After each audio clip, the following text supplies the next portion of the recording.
The Chinchorro people lived along a 200-kilometer strip of coastline that runs from the modern Chilean city of Arica north into what is now southern Peru.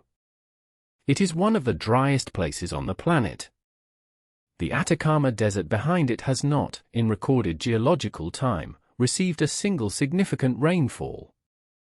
Some weather stations near the coast have registered measurable precipitation only twice in the entire 20th century.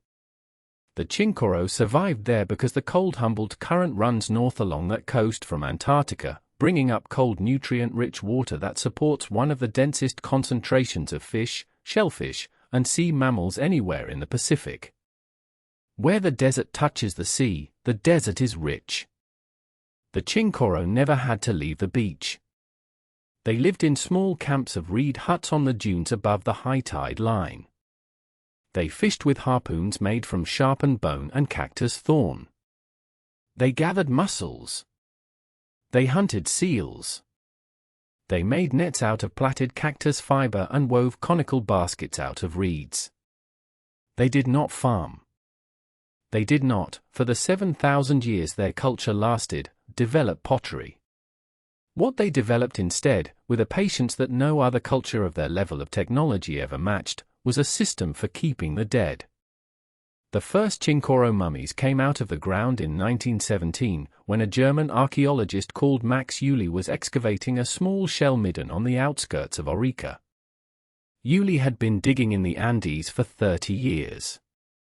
He had excavated at Tiwanaku and Pachacamac. He thought he knew what to expect in a coastal shell midden. He expected, perhaps, a few bone tools, a stone harpoon head, the bones of fish and seals, the ordinary residue of a fishing camp. Instead, in a single small trench on the beach at Playa Miller, he found 2 intact bundles wrapped in vegetable fiber. He unwrapped them carefully. Inside were 2 children. They had been completely disassembled and reassembled. Their bodies had been packed with grass and sea reeds. Their skin had been stitched back over them. Their faces had been covered with clay masks, painted black. Uli radiocarbon dated them, decades later, at 5,050 years before the present.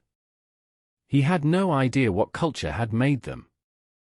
The local Aymara villagers had no tradition of anything like it. There was no record of a coastal civilization in any of the Spanish chronicles. The nearest comparable mummies, from the desert highlands at Paracas in Peru, were 3,000 years younger. For the next 40 years, the Chinchorro mummies were treated as an isolated curiosity. A few more were found, by chance, in shore excavations.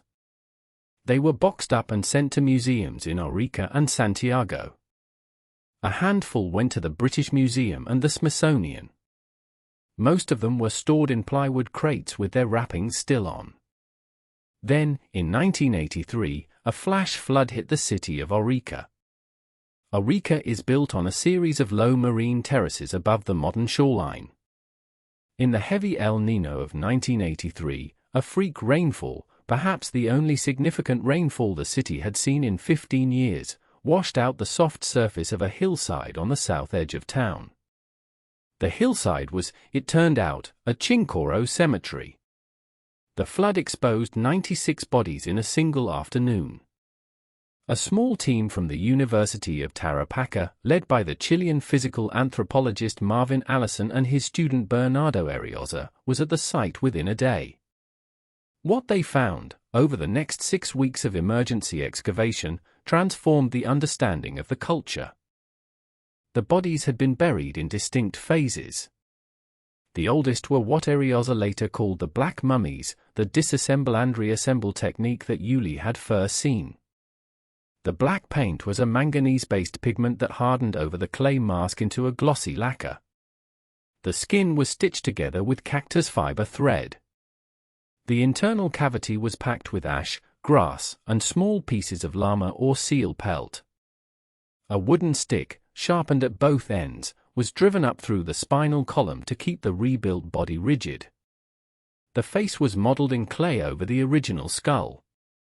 The black mummies were the oldest, beginning around 5000 before Christ. They continued, by Arriaza's count, for about 2,000 years. Then the style changed. The red mummies began appearing around 3000 before Christ. The technique was simpler.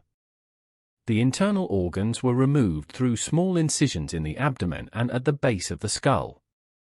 The skin was largely left in place. The body cavity was packed with vegetable fiber, then sewn shut. The face was painted bright red with hematite. The hair, sometimes thickened with a kind of black resin, was left in its original arrangement. After the red mummies came the bandaged mummies, in which the body was wrapped in long strips of vegetable cloth. After the bandaged mummies came the mud-coated mummies, in which the corpse was simply painted with a thin slip of clay and left to dry. Then, around 2000 before Christ, the practice stopped. The last Chinchorro graves contain only unprocessed skeletons. The mummification techniques, black, red, bandaged, mud-coated, had been used for almost 3,500 years. Then, sometime during the late 3rd millennium, the culture stopped making them. No one knows why. For decades after Yuli's discovery, the standard assumption was that the Chinchorro mummies were a royal or religious privilege, that some small caste of priests or chieftains had been preserved while everyone else had been buried as ordinary skeletons. The flood-uncovered cemetery of 1983 broke that assumption. The 96 mummies from the Arriaza hillside included men, women, children, infants, and stillborn babies. They came from every age group present in the population. They appeared to come from every social position. Roughly 30% of all the bodies recovered from Chinchorro contexts of the same period turned out to be mummified. Children, in particular, were disproportionately represented in the earliest phase. Many of the black mummies are of infants and stillborns. Some are of fetuses recovered, almost certainly, from miscarriages. In a population whose infant mortality must have been very high, perhaps 50% of all live births, the Chinchorro had developed a technology and a ritual for keeping the bodies of their lost children intact. It is the first practice of its kind in the human record. It also seems to have been, in a way the Egyptians never quite achieved, democratic. The Chinchorro did not preserve only their kings. They had no kings. They preserved everybody who mattered enough to anyone to be preserved. In 2004, a Chilean radiologist named Vivian Standen ran high-resolution CT scans on 20 of the Arriaza mummies.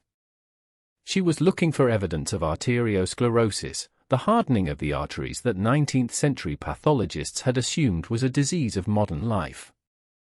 She found it. Several of the Chinchorro mummies had advanced atherosclerotic plaques in their aortas. They had been eating, apparently, enough seal blubber and oily fish to have raised their cholesterol to clinically significant levels 7,000 years ago. But that was not the most interesting thing she found. In the chest cavity of one of the youngest mummies, a girl of perhaps 3 or 4, classified as black mummy type, from around 4,500 before Christ, Standen found a small object that was not part of the original reassembly. It was a single dried sprig of a coastal flowering plant called nolana. The flowers were still attached. The petals were still recognizable as 5 small white and violet bells. Someone had laid the flowers on the chest of the rebuilt child before stitching the skin closed. The petals had been there for 6,500 years. The Chinchorro left no temples. They left no writing. They left almost no tools. What they left was the body of a small girl with a sprig of desert flowers tucked under her ribs, sealed there by hands that did not know that anyone would ever look inside. If this is the kind of patient story you like to fall asleep with, a coastline of fishermen, the oldest mummies in the world, and a child with flowers under her skin, there are dozens more on this channel. Every night, another piece of the ancient world the centuries did not quite manage to bury. Hit subscribe, and the next one will be waiting.